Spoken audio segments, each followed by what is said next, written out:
I like to meditate when I iron my clothes. I think about my grandmother, Emo, and how she used to iron the sheets my brother and I slept in.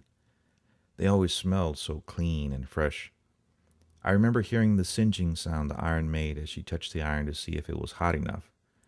Her little bowl of water she would dip her hand into to sprinkle water on the clothes to moisten them.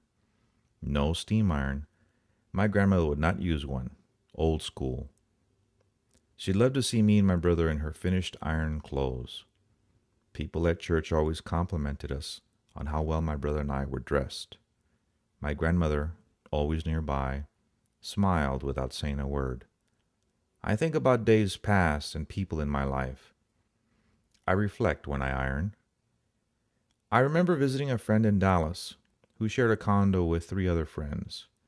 One of the guys, Hector, was watching me set up the ironing board to iron my shirt.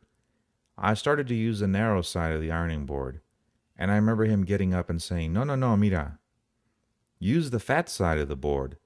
That way you can spread all the shirt on it and iron it flat from all three sides. Well, of course it worked for him. He was 5 foot tall with shoulders as wide as the ironing board. Mine were a little bit wider, but the idea was good. Another time I was directing a newscast and my audio guy Pablo noticed the cuffs to my shirts always looked so nice and round. He asked me, How do you get your cuffs so round? I smiled at his observation and said, Iron them flat. He looked up as if imagining his ironing board, and when he saw in his mind's eye, he said, Oh yeah, and smiled at me. I felt so proud. Teaching someone how to iron with my mind gave me a sense of satisfaction. When I dress myself with one of the shirts I have ironed, I feel invincible. I think about the proud look my grandmother would give me.